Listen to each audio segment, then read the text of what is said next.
All right, so wanted to do a hopefully short video giving an update on my 2 cents on a topic that I love to talk about and a topic that a lot of people hate a lot. If you've seen the title of the video, you know I'm going to talk about AI. Now, I keep bringing up AI, and AI has been this like weird thing for me because for a lot of people it's a big pet peeve, and I fail to see where the pet peeve comes from. I should say this. I fail to see where other people's hatred of AI really comes from. And I made another video talking about this, but I'm going to recap some of that in this video, where basically I said, I've seen a lot of artists. I'm in a lot of different artist forums and a lot of artist groups, and almost unanimously, they hate AI. And I've said before, and I've said this in the groups as well, to artists, your hatred for AI makes no sense at all. There's a few reasons people give, all of which are just rubbish. First reason, it hurts the environment. That's the reason people kind of give if they don't really have an argument and they try to make it like a moral type argument. They're like, oh, well, it hurts the environment, therefore it's bad. To which I say, okay, cool. If it hurts the environment, which it might, I've seen my own research and I've seen different viewpoints, not saying that it doesn't hurt the environment, but saying that it hurts the environment as much as you scrolling on TikTok and social media does. Actually, those actually might be worse in the grand scheme of things. But let's assume it does hurt the environment. Are you willing to give up everything that hurts the environment? If you are wearing shoes right now that were made in a country or a different area that potentially hurts the environment, are you willing to give those things up?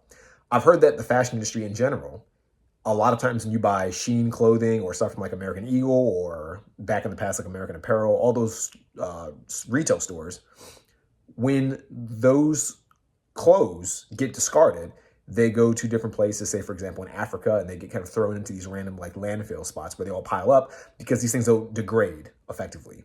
And they're just hard to get rid of. So they end up hurting the environment of the people in these local areas. Now, how true that is, I do not know. I watched a documentary on it, just one, so I don't have a lot of extensive research. This is just what I've seen. I believe it. Will you be willing to give up clothing like that? Will you be willing to find very inexpensive, very cheap clothing that's biodegradable, that you can easily dispose of? Will you be able to make your own clothing? If the answer is no, shut the fuck up about talking about the environment when it comes to AI.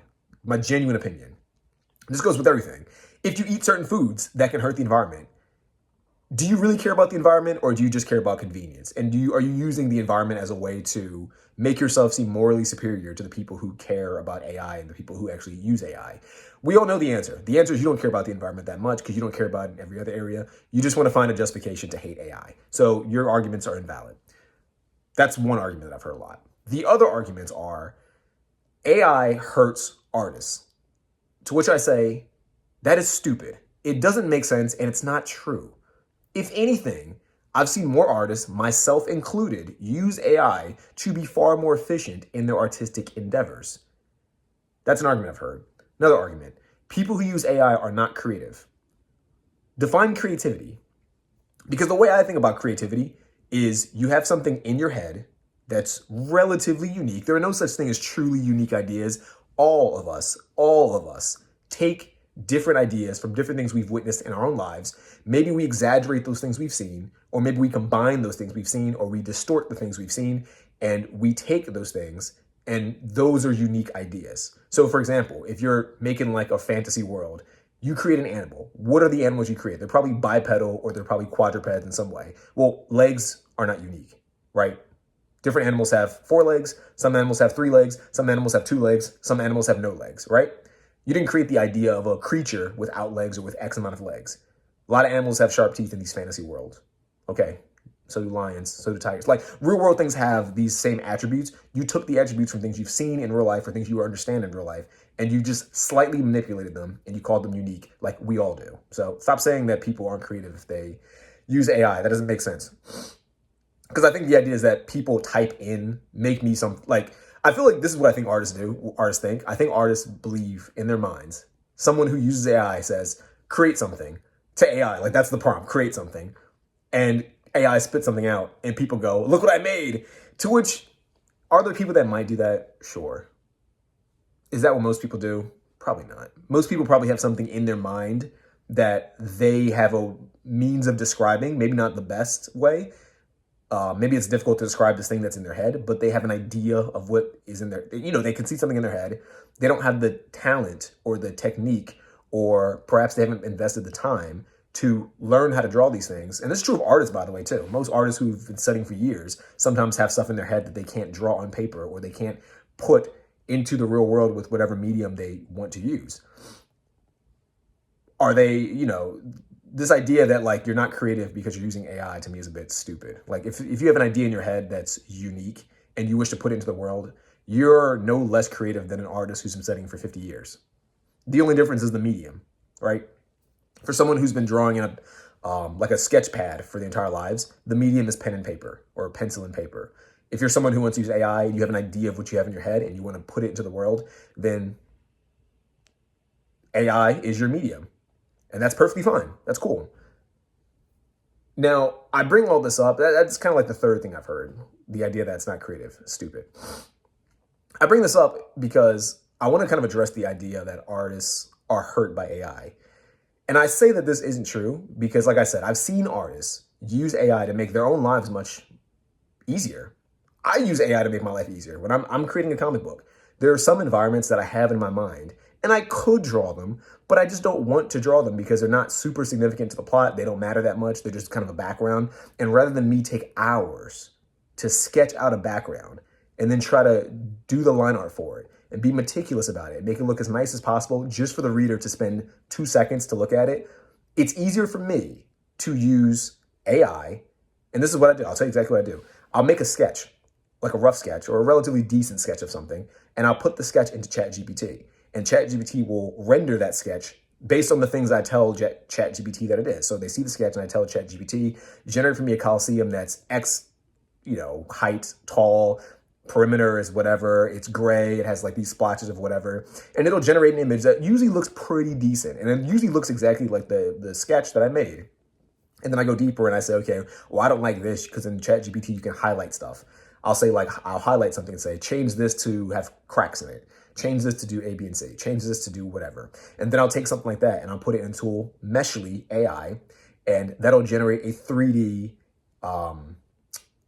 image, probably isn't the best word, but kind of a 3D model of that sketch, which I can kind of rotate and play with. I use Clip Studio Paint for my comics. I can rotate that and play with that in Clip Studio Paint. There we go. I've used AI to help me generate art much faster. Is it not unique? Well, the idea came from my head and I sketched the idea. AI helped me generate it. AI helped me make it look nicer and more visually comprehensible to other people, but it's still my idea. What difference does it make? Characters. I've done that with characters. When I was on, if you go to my Instagram, I have like a group where I talk about like my comic.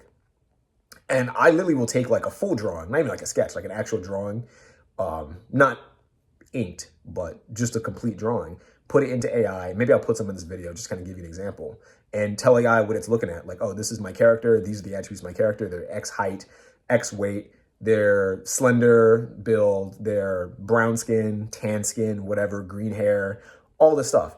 And it'll render the exact same pose, the exact same way for the most part. Sometimes it's a little bit wonky and sometimes you gotta play with it. And this process in itself can take hours as well, but it's pretty good. And it's my character that I came up with from my own head that I drew and I just fed it to AI. And people say, oh, what's a shame you feed it to AI? How's it a shame? What difference does it make? Effectively, AI is taking the place of another artist. You don't get mad when some artists or when some comic book creators want to pass on their creation to a different comic book creator who might have a better technical skill in some areas, do you? Okay, so why are you mad that AI does it? Because it's AI? Because it's a tool? Because it's a robot? Because it's a clanker? It's inefficient and it's stupid. Now, I bring up this whole video just because one of the groups I'm in, I thought it was kind of funny. This guy's in the group and he's an artist.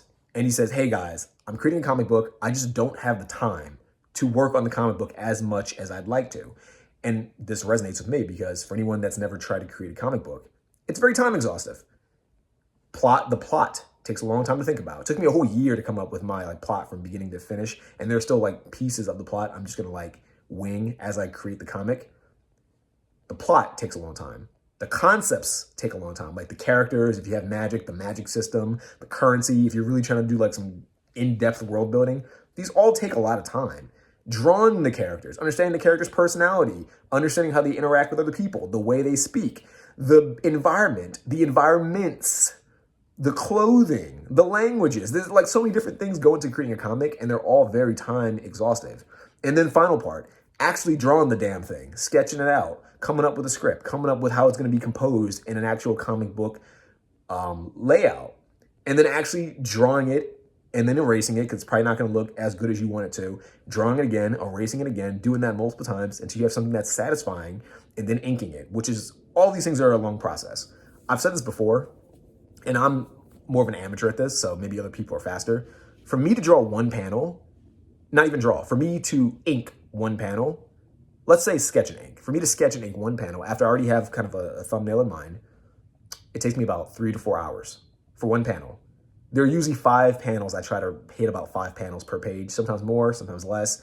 Sometimes they're small panels, so they're not super detailed, but on average 5. So you can do the math on that. What, let's just say 3 hours per panel times 5. 15 hours for one page. And most chapters from my comic are about 18 to 20 pages. You can do the math on that. It takes a lot of time. God forbid someone use a tool that makes their lives a little bit easier, especially when you're doing work for free. So the guy says, oh, this comic is a bit time exhaustive. Can someone help me create characters? I have an idea in mind. I want someone to help me create characters like this. And he puts up an image and people are like, oh, you're using AI? What the hell? And so the guy explains, I drew the character, and he shows a sketch. He's like, I drew the character. It's my character. Yes, it looks like a certain cartoon. It's intentional. I can draw, and I have been drawing, but I want someone to help me, and I'm asking for help. I'm willing to pay. This image, yes, it's a combination of Photoshop and AI, but it's just to show the details of the character, because me doing the details myself just for this one Facebook post takes a long time. And like I said, I'm pressed for time, which is why I'm requesting help from an artist in the first place. And people in the group are all just like, oh my God, I would never work for you. You're someone who uses AI. And it's like, dude, you missed the plot. You artists missed the plot. You artists complain because people are using AI to replace your jobs, when there are people who are using AI to hire you, to get you to work, and you're declining it because they use AI. In the grand scheme of things, AI is not going to replace you. You're going to talk yourself out of a job because you're too stubborn and too stupid to just take an offer when you see it. More people want to create things, and more people now have the access to create things with AI. But what I've been seeing people do is they make thumbnails, or they make concept art. They make ideas. They put their ideas to life with AI to show something to the world that was only in their head up until a couple years ago with AI, before AI. And they're asking artists, can you guys help me create this? I can't do it. And the AI is not as efficient. I don't have a lot of money, or maybe I do have a lot of money, but I want the artist to help me. Can you do it? Every artist is like, no, I won't do it because you used AI to pitch something to me. That's like, well, how are they going to pitch to you otherwise? They're going to just explain it to you, and you're going to waste time sketching stuff that they don't want over and over again, going through all these different iterations until they eventually say, you know what, fuck it. I don't want to hire you at all because it took me months just to get a concept on the board. It's not efficient. They gave you a concept. They already like the concept. They're just asking you to draw. They're asking you to do the thing you want to do with your skills that you invested time to learn. And instead of you just saying, sure,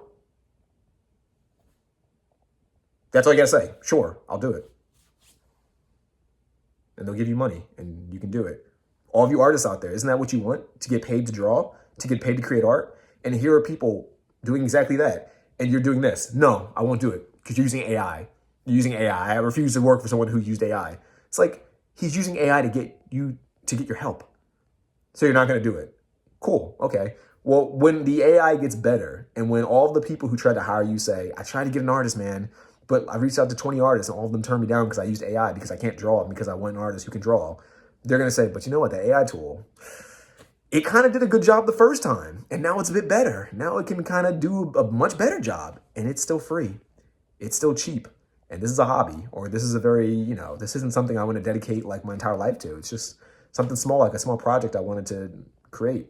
They're going to pass you over and they're going to use AI, ultimately completing the loop. You're going to be the thing that hurts your own chances. And this is just true in life in general. A lot of people hurt their own chances because they're too stubborn to acknowledge when opportunity is presenting itself. So my message to you, if you're an artist watching this, AI is a blessing. It's not a curse, but you need to see it that way. Don't assume that AI is going to replace you. Understand that if anyone's going to replace you, you are going to be the reason why you get replaced, not any tool. AI is just a tool like any other tool. Just like the photographers of the world replace probably the sculptors at some point. It's a tool. Now, are there still people that can sculpt? Sure. It's just a medium. It's a medium. Some people prefer sculptures. Some people prefer photography. Some people prefer painting. Some people prefer sketching. Some people prefer inking. Some people prefer, I don't know, bananas on a wall. Hopefully you get the point that I'm making. It's all just a medium. Art is art. It's all subjective and people like different things. So stop being scared, artists. You'll be okay.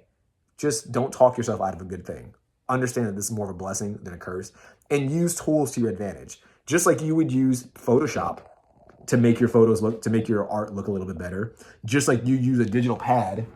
I don't know if you can see it right here. It's covered with paper because the paper makes my digital pen, the texture, it makes it feel more like I'm actually drawing with a pencil and pen. So I like to put paper on my drawing pad, but you get the point. Just like some tools make your life a bit easier, this is just a tool, just like every other tool. Use it. Shut the fuck up. Be happy. Learn that it's opportunity. That's it. That's all I got to say. Bye.